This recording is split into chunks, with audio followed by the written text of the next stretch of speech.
And they were explosive in ways that you didn't necessarily understand when you decided to hand them over. I mean, part of the Times reporting and part of the reason their piece was like 14,000 words and it went on to win the Pulitzer Prize is that they were able to tease out from essentially anodyne-looking records this incredible story of alleged fraud and criminal tax evasion. And again, there are some trailing ends of that right now in terms of the president's potential legal liability. But by the time the Times story came out, did you know what they had? Did you know that sort of the explosiveness of the alleged misdeeds that they were going to uncover thanks to what you gave them? I had no idea.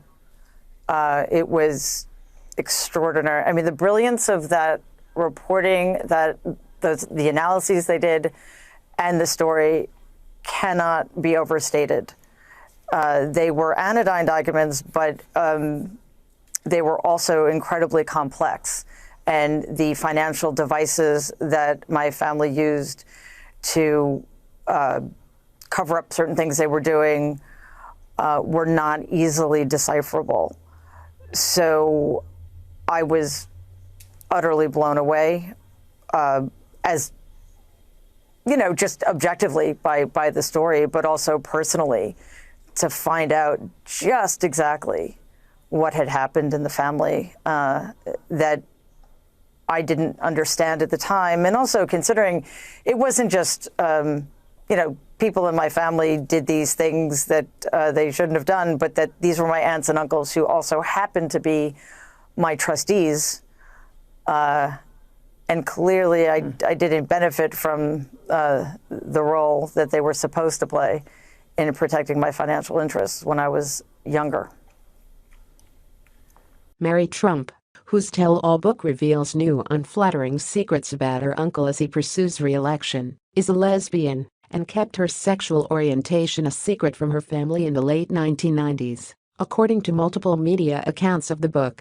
I had a plan to marry her girlfriend on a Maui beach in 1999. Mary Trump, a week before the ceremony, found herself at the hospital with the rest of her family as her grandfather lay dying, InStyle magazine reports. Mary Trump decided to tell no one of her wedding plans, remembering that years earlier, her grandmother, Donald Trump's mother Mary Ann McLeon Trump, had used a homophobic slur when referring to gay singer Elton John. In a conversation about Princess Diana's funeral, her grandmother allegedly said, "It's a disgrace they're letting that little faggot Elton John sing at the service," according to an excerpt from the LGBTQ blog Toho wrote. "I'd realized it was better that she didn't know I was living with and engaged to a woman," Mary Trump reportedly writes. Mary Trump, who had rebuffed her family in the 2016 election and supported Hillary Clinton, has alleged many secrets in the book about Trump. Among them is an allegation Trump paid someone else to take the SAT in his place for his college application.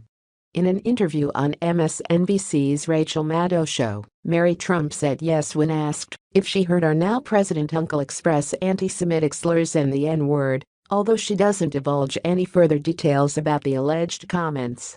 "Of course, I did," Mary Trump said. "I don't think that should surprise anybody given how virulently racist he is today." The White House has pushed back against Mary Trump's book and claims that President Trump has uttered racist or anti-Semitic slurs.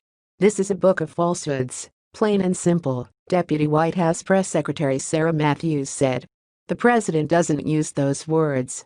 Mary Trump, however, in an interview with the Washington Post on Thursday, drew a contrast between her family views on LGBTQ people and other minorities, which she said was one of a knee-jerk anti-Semitism, a knee-jerk racism. Growing up, it was sort of normal to hear them use the N-word or use anti-Semitic expressions, she reportedly said. Mary Trump added, "Homophobia was never an issue because nobody ever talked about gay people, well, until my grandmother called Elton John a slur." Mary Trump promotes the unflattering book about Trump as White House Press Secretary Kayleigh McEnany proclaimed this week her boss has a great record on LGBTQ issues. LGBTQ advocates, however, were quick to point out that record includes anti-LGBTQ policies, such as a transgender military ban, arguing before the U.S. Supreme Court against the landmark decision in favor of LGBTQ inclusion under the Civil Rights Act of 1964 and allowing taxpayer-funded adoption agencies to refuse child placement into LGBTQ homes for religious reasons.